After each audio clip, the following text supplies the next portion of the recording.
الله وبركاته نحمد ونصلي على رسوله الكريم أما بعد فأعوذ بالله من الشيطان الرجيم بسم الله الرحمن الرحيم ولا تهنوا ولا تحزنوا وأنتم الأعلون إن كنتم مؤمنين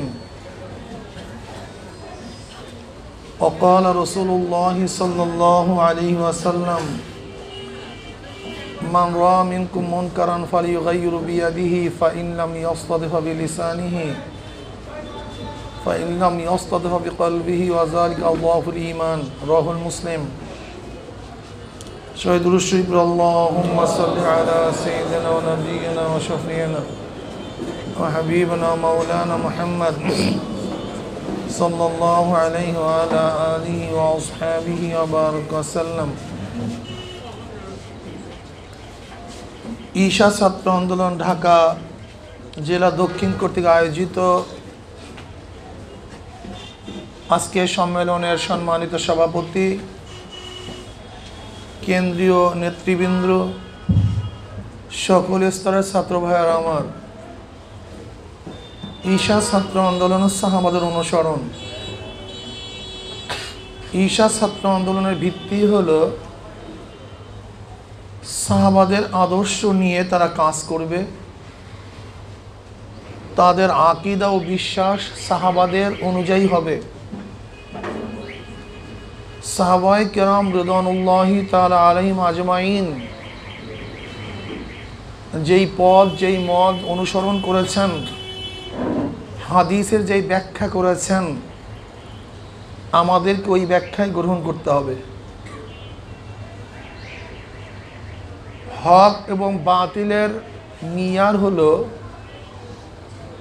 দেখবেন কোন জামাতের সাথে সাহাবাদের সম্পর্ক কি। যদি দেখেন এই জামাতের সাথে সাহাবাদের বিদ্বেষ আছে, নিশ্চিত মনে করতে হবে বাতিল দল।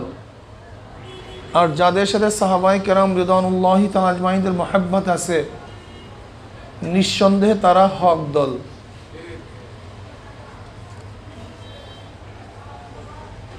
যারা ঈশা ছাত্র আন্দোলনে কাজ করতেছেন, আপনাদেরকে অনেক দূর অগ্রসর হতে হবে। যেহেতু পথ চলছেন আপনি, ভুল আপনারই হবে। পথ অতিক্রম করতেছেন আপনি, উষ্টা আপনিই খাবেন। পথ অতিক্রম করতেছেন আপনি, রক্ত আপনারই ঝরবে। পথ অতিক্রম করতেছেন আপনি, আক্রান্ত আপনিই হবেন। যেহেতু আপনি পথ অতিক্রম করতেছেন, বাধার সম্মুখীন আপনিই হবেন। আপনি পথ অতিক্রম করতেছেন, শত্রুর কবলে আপনিই পড়বেন। আপনি পথ অতিক্রম করতেছেন, ঝড়ের মধ্যে আপনাকেই পড়তে হবে। আর যারা ঘরে বসে আছে, এইগুলির সম্মুখীন তারা হবে না। তারা শুধু বলবে এরকম হলো কেন, এরকম হলো কেন, এটা করলো কেন, ও পরে এখানে টাক দিলেই তো গোল হয়ে যায়, তো এ করলো কি, ও তো পারলই না। কথাটা বুঝাতে পারিনি। সে শুধু যে মাঠে কষ্ট করতেছে, বসে বসে শুধু সমালোচনা, এরকম করলেই হইতো, একটু এরকম একটু অ্যাঙ্গেলে দিলেই তো গোলটা হয়ে যেত। কিন্তু অ্যাঙ্গেলটা করতে যে কি সাধনা করতে হয়, ও যে ব্যক্তি মাঠে নাই সে কোনোদিন বুঝতেই পারবে না। ভুল ধরা সহজ, সমাধান করা এত সহজ না। বর্তমান যুগে আলেমের নামে কিছু আলেম তৈয়ার হয়েছে, এর সে বদবখত এবং জালেম, চরিত্রহীন গোটা দুনিয়াতে আছে বলে আমার জানা নেই। আলেমদের চরিত্র এরকম হবে কেন? আলেমরা তো গীবাতকারী হবে কেন? আলেমরা তো শেকায়াতকারী হবে কেন? আলেমরা ভুল মার্জনা করতে পারবে না কেন? আলেমদের চরিত্র স্বচ্ছ হবে না কেন? আলেমরা এক মুমিনের আর এক মুমিনের ভাই হবে না কেন? শুভাকাঙ্ক্ষী হবে না কেন? আমি তো এই হাদিস পড়ে আশ্চর্য হয়ে গেছি। নবী পাক সাল্লাল্লাহু আলাইহি ওয়াসাল্লাম ফরমান, আনা মিন গায়রিদ দাজ্জালে আখাফু আলাইকুম মিনাদ দাজ্জাল, আনা মিন গায়রি দাজ্জাল আখাফু আলাইকুম মিনাদ দাজ্জাল। কিলা মা হু ইয়া রাসূলুল্লাহ, ক্বালা রাসূলুল্লাহ সাল্লাল্লাহু আলাইহি ওয়াসাল্লাম আল উলামা সু। মুসনাদ আহমদের মধ্যে রওয়ায়াত আছে, নবী পাক সাল্লাল্লাহু আলাইহি ওয়াসাল্লাম ফরমান, আমি দাজ্জালের চেয়েও তোমাদের জন্য একদল মানুষকে সবচেয়ে বেশি ভয়ানক মনে করতেছি। আনা মিন গায়রি দাজ্জাল আখাফু আলাইকুম মিনাদ দাজ্জাল। কিলা মা আমা হুয়া ইয়া রাসূলুল্লাহ, প্রশ্ন করেছি ইয়া নবী আল্লাহ, তারা কারা, ওই ব্যক্তিরা কারা? কইল উলামা সু, বদবখ আলেম, বদবখ আলেম, সবচেয়ে মারাত্মক, কিয়ামতের ময়দানে সবচেয়ে বেশি আযাব হবে বদবখ আলেম, চরিত্রহীন আলেমদের। তুমি কি জানো জাহান্নামে প্রথম কোন ব্যক্তি দাখিল হবে? জানো? কাফের মুশরিক, এরা প্রথম জাহান্নামে প্রবিষ্ট হবে না। সবচেয়ে জাহান্নামের মধ্যে প্রথম প্রবিষ্ট হবে বদবখ আলেম। যে আলেম বদবখ, এলেমের সাথে সম্পর্ক নাই, গিবত শিকায়তকারী, আমলের মধ্যে মগ্ন না, ফলের ভুল ধরার পিছনেই আছে, মানুষকে মার্জনা করতে পারে না, সমাধানের কোনো পথ দেখে না, শুধু সমস্যায় সৃষ্টি করে, যারা আলেমের নামে কলঙ্ক, এরাই জাহান্নামের মধ্যে সর্বপ্রথম প্রবিষ্ট হবে। কাজে ওলামায়ে কেরামকে সতর্ক থাকতে হবে, বেশি কান্নাকাটি করতে হবে। তোলাবায়ে আযম, আমাদের আকাবের দেওবন্দের ইতিহাস পড়তে হবে, রশিদ আহমদ গঙ্গুই আহমদের চরিত্র পড়তে হবে, কাসেম নাজমুল আহমদের চরিত্র পড়তে হবে, হোসেন আহমদ মাদারের চরিত্র পড়তে হবে, মোহাম্মদ হাসান আহমদ ইতিহাস জানতে হবে।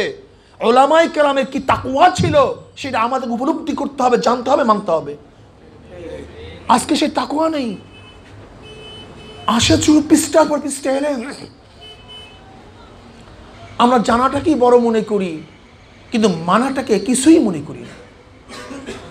আমাদের চরিত্র হয়ে গেছে শুধু জানা জানা, মানা মানা, এই টেনশন আমাদের মধ্যে নেই। অর্থাৎ সাহাবায়ে কেরাম রিদওয়ানুল্লাহি তাআলা আজমাইনদের মধ্যে সবাই বড় বড় মুহাদ্দিস ছিলেন না, মুফাক্কির ছিলেন না, সবাই বড় বড় মুফতি ছিলেন না, সবাই বড় মুফাসসির ছিলেন না, কিন্তু তারপরে তাদের দাম এত কেন, এত উঁচা মাকাম কেন? এর মূল কারণ ছিল তারা এক তো আমার নবীর সোহবাত ইয়াফতা, আর তারা হলো আমলি ছিলেন, তাদের কলফটা স্বচ্ছ ছিল, সুন্দর ছিল, এই কলফটার মধ্যে কোনো ভেজাল ছিল না। আর আমাদের বাহ্যিকতা খুবই সুন্দর, কিন্তু কলফটা এত নিকৃষ্ট, এত ঘৃণিত, এত কলঙ্কযুক্ত, যা চিন্তাও করা যায় না, মাকাল ফলের মতো। উপর থেকে মনে হয় না আপেল, ভিতরে খুললে মনে হয় কাঁদা কুচ্ছিত এক রং তার ভিতর থেকে বের হয়। ঈশা ছাত্র আন্দোলনের ছেলেদেরকে অনুরোধ করব, সাহাবাদের ইতিহাস পড়তে হবে, তাকওয়ার জিন্দগি পড়তে হবে, আমাদের বুজুর্গানের দিনের তাকওয়ার জিন্দগি পড়তে হবে।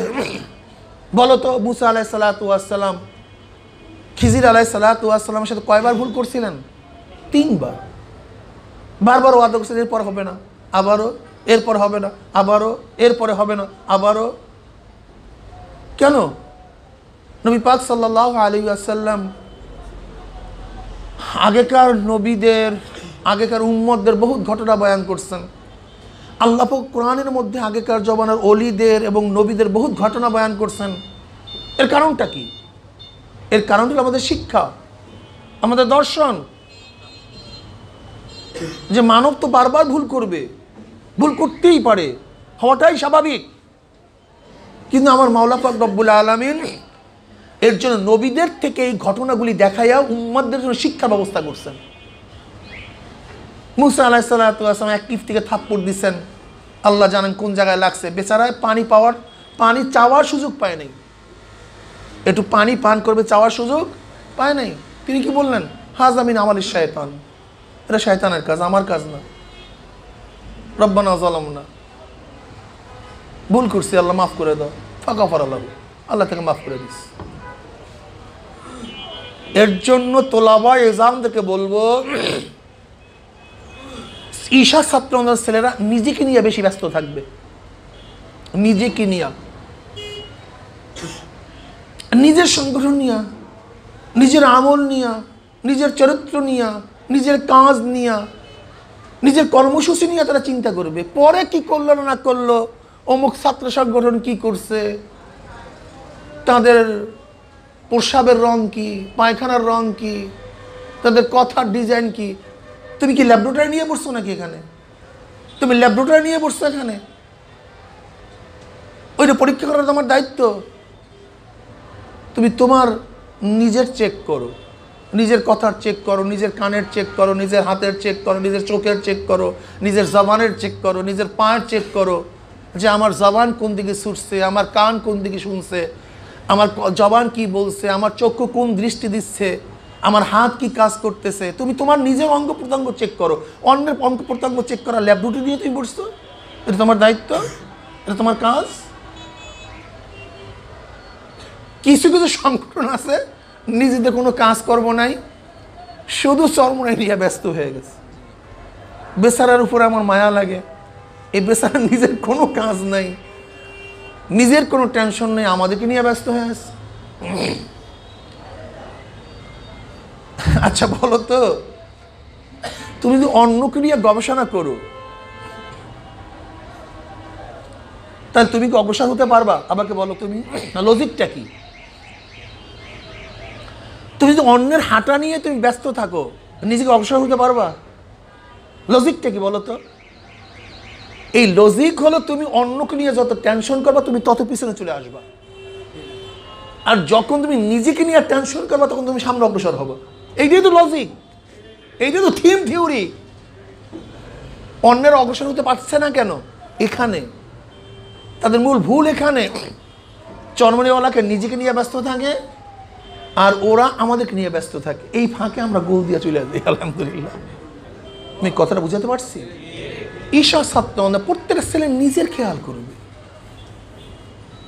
আমাকে নিয়ে ফিকির করবে, আমার অবস্থা কি, আমার তরাক্কি কি, আমার এলেমের অবস্থা কি, আমার আমলের অবস্থা কি, আমার দাওয়াতের অবস্থা কি, আমার ত্যাগের অবস্থা কি, আমি সংগঠনে কি পরিমাণে সময় ব্যয় করতে পারছি, আমি গত বছরের অবস্থা কি, আজকের অবস্থা কি, আমি এক বছর কয়জন লোককে দাওয়াত দিতে পারলাম। আজকের থেকে তোমরা নিয়াত করো, আজকের থেকে এখানে যারা উপস্থিত প্রত্যেকে নিয়াত করো, কমপক্ষে আমি 100 ছেলেকে দাওয়াত দিয়ে ঈশা ছাত্র আন্দোলনের সদস্য ভোট করবো ইনশাআল্লাহ। নিয়াত করে ফেলাও, মনে মনে নিয়াত করে ফেলাও। আজকে থেকে মনে মনে নিয়াত করো, আমি যতদিন ছাত্র থাকব মিনিমাম একটা কমপক্ষে ইনশাআল্লাহ আমি 100 ছেলেকে দাওয়াত দিয়ে ঈশা ছাত্র আন্দোলনের সদস্য বানায় ফেলাবো। এই কাজ, আচ্ছা বলো তো এটা কি সহজ কাজ? বলো তো বাবা, 100 ছেলেকে ছাত্র আন্দোলনের সদস্য বানানো এটা কি সহজ কাজ? তা তুমি পরের কাজ করবা কখন? পরে সমালোচনা করবা কখন? পরের দোষ দেখবা কখন? তোমার নিজের মাথার মধ্যে বিশাল পাহাড়। আব্বাজান বলছেন 99 ফাড়া, 99 ফাড়ায় যে পড়ে সে কিছুই খাইতে পারে না। 99 ফাড়া বুঝো? 99 টাকা জোগাড় করছে আর 1 টাকা হইলে 100 টাকা, 99,000 টাকা জোগাড় করছে আর 1,000 টাকা হইলে 1 লক্ষ টাকা, 99 লক্ষ টাকা জোগাড় করছে আর 1 লক্ষ টাকা হইলে 1 কোটি টাকা। ওই 99 ফাড়ায় পড়লে খাইতে পারে না, তাহলে খাইলেই কমে যাবে, খরচ করলেই কমে যাবে। হিসাব এরকম। ঠিক তুমি এইভাবে চলতে থাকো। আমি 5 জন করছি, আরে ভাই আমার এখনো তো 95 জন বাকি। আমি 10 জন করছি, এখন আমার 90 জন বাকি। আমি 80 জন করছি, এখনো তো আমার 20 জন বাকি। আমি 90 জন করছি, আমার তো 10 জন বাকি। আমি তো 92 জন করছি, আমার তো এখনো 8 জন বাকি। এই নিজের কাজ নিয়ে নাও। যখন নিজের উপরে নিজের কাজ নিয়ে নিবা তখন দেখবা তুমি বাহিরের কাজ করার সুযোগই পাবা না। কেন? তোমার পড়াশোনা আছে, পরীক্ষা আছে, তাকরার আছে, তোমার রুটিন ওয়াইজ কাজ আছে, এখানে বর্ধিত তোমার সংগঠনের দাওয়াতি কাজ আছে। তুমি সময় পাবা কই আমাকে বলো তো? সময় পাওয়া যাবে? এই জন্য নিজের কাজ নিয়ে নাও। ঈশা ছাত্র আন্দোলনে যে 4টা কাজের কথা বলছে, এই 4টা কাজ যদি কর্মীরা করা শুরু করে তাহলে বাইরের দিকে তাকাবার সুযোগ, কমপক্ষে ভালো কর্মীরা থাকার কথাই না। এর ঈশা ছাত্র আমাদের প্রত্যেকটা ছেলেকে নিজেকে নিয়ে ব্যস্ত থাকতে হবে, আমলকে তামির করতে হবে, চরিত্রকে গঠন করতে হবে। যেহেতু নবী পাক সাল্লাল্লাহু আলাইহি ওয়াসাল্লামকে আল্লাহ পাক নাজিলি করছেন সুন্দর স্বচ্ছ চরিত্র দিয়া, ইন্নাকা লাআলা খুলুকিন আযীম, উত্তম চরিত্র অধিকারী আমাদেরকে হতে হবে। আজকে আমাদের চরিত্রই খারাপ, আদর্শ খারাপ, নীতি খারাপ। ঈশা ছাত্র আন্দোলনের প্রত্যেকটা ছেলেকে নীতিবান হতে হবে, আদর্শবান হতে হবে, অন্যকে শ্রদ্ধা করতে হবে, সম্মান করতে হবে। তোমার যে দলেরই লোক হোক না কেন, তোমার কাটিসি ঠিক থাকা চাই, তোমার মুরুয়াত ঠিক থাকা চাই। তোমার মুরুয়াত ঠিক না থাকলে তুমি মানুষই নও। কিসের ইসলাম তোমার? কিসের ইসলাম তুমি? কে বলছো তোমাকে ইসলাম করতে? নবী পাক সাল্লাল্লাহু আলাইহি ওয়াসাল্লামের দরবারে মুশরিক আসছে, আমার নবী পাক সাল্লাল্লাহু আলাইহি ওয়াসাল্লাম নিজের চাদর মোবারক বিছাইয়া দিস। এটা ইসলামের আদর্শ। এক বেদুইন মসজিদে নববীর মধ্যে প্রসাব করতেছে, আমার নবী সাল্লাল্লাহু কি বললেন? ওকে করতে দাও।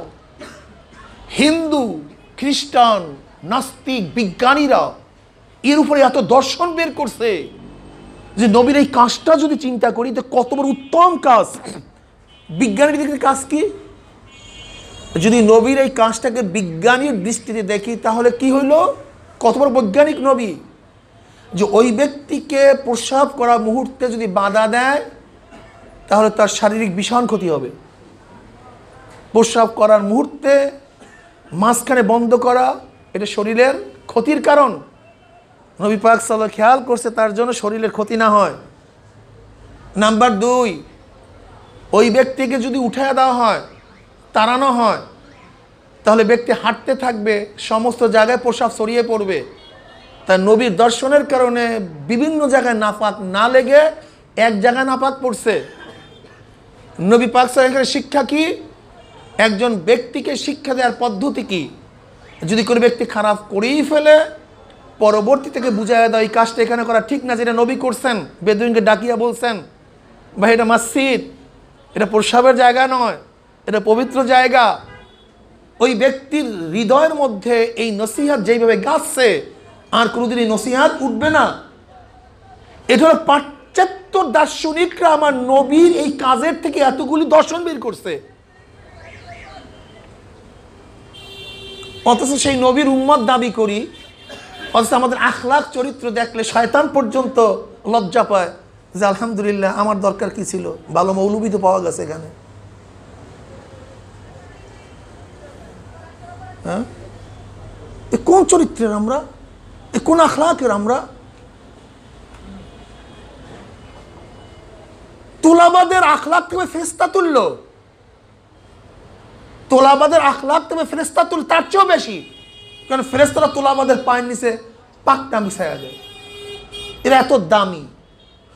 ওয়ান আবি হুরায়রা রাদিয়াল্লাহু তাআলা قال قال رسول الله صلى الله عليه وسلم الدنيا ملعونة وملعون ما فيها إلا ذكر الله وما والاه وعالما أو متعلما। তিরমিজির মধ্যে রওয়ায়াত আছে, দুনিয়া এবং দুনিয়ার মধ্যে যাহা কিছু আছে সবই অভিশপ্ত। 3টা জিনিস, 4টা জিনিস নয়, আল্লাহর জিকির এবং জিকিরের নৈকট্য লাভ করে এমন জিনিস, আলেম এবং তোলাবা, এরা সবচেয়ে দামি। আমি স্কুল কলেজ ইউনিভার্সিটির ছাত্রদেরকে বলবো, ছাত্র বাবারা আদর্শ গঠন করার সময় হলো ছাত্র জীবন। আমাদের ওস্তাদরা বলতেন ছাত্র জীবনটা হলো মায়ের গর্ভের মতো। যেরকম মায়ের গর্ভ থেকে কোনো একটা সন্তান যদি সুন্দর অঙ্গ প্রত্যঙ্গ নিয়ে আসে তাহলে তার জীবন তো ভালো।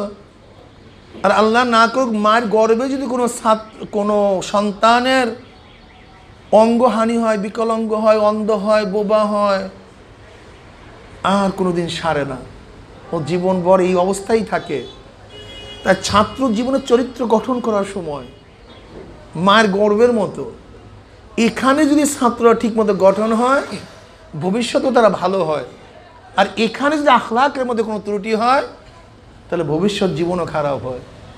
ঈশা ছাত্র আন্দোলনের প্ল্যাটফর্ম হলো একজন ছাত্রকে চরিত্র গঠন করার ভিত্তিতে আদর্শ নাগরিক গঠন করার ভিত্তিতে আদর্শ সমাজ গঠন করাই হলো ঈশা ছাত্র আন্দোলনের মূল লক্ষ্য উদ্দেশ্য। এর জন্য ঈশা ছাত্র আন্দোলন সাহাবাদের অনুসরণ। আল্লাহর শুকর, আজকে ঈশা ছাত্র আন্দোলনের ছেলেদের চরিত্র আখলাক দেখলে আমাদেরও অনেক সময় ঈর্ষা হয় যে আল্লাহর শুকর, এত সুন্দর একটা সংগঠন, আমরা বড় হয়ে সংযুক্ত হয়েছিলাম কিন্তু ছোটোবেলার থেকে সংযুক্ত থাকতে পারিনি। আমরা তো তখন দাওরা কামেলে পড়ি, তখন ঈশা ছাত্র আন্দোলন। তাহলে ঘটনা হয়েছে যে ঈশা ছাত্র আন্দোলন, দেখো না প্রথম যারা সভাপতি ছিল তাদের দাড়ি সব পেয়ে গেছে, কি কথা ঠিক না?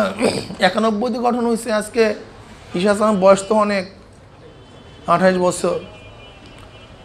কাজী ঈশা ছাত্র আন্দোলন আলহামদুলিল্লাহ যেইভাবে আজকে আদর্শ ভিত্তিক একটা সংগঠন বাংলাদেশ উপহার দিতে পেরেছে, এই আমরা গর্বিত, যেহেতু আমরাও এর সূচনাতেই ছিলাম, কাজে আমরা গর্বিত। আল্লাহ পাক হয়তো বা এর থেকে কিছু ন্যাক আমাদের ভাগেও দিবেন। কাজে ঈশা ছাত্র পড়তে ছেলেকে বলবো, নিজের কাজ করো, সমালোচনা খুব করবাই না, করলে গঠনমূলক করা চাই, তার ইসলামমূলক করা চাই, আর নিজের কাজে সবসময় ব্যস্ত থাকো। আল্লাহ পাক রব্বুল আলামিন যেন আমাদের সবাইকে ঈশা ছাত্র অন্তর্ভুক্ত হয়ে নিজেকে গঠন করবেন, দেশ গঠন করার তৌফিক দান করেন। নতুন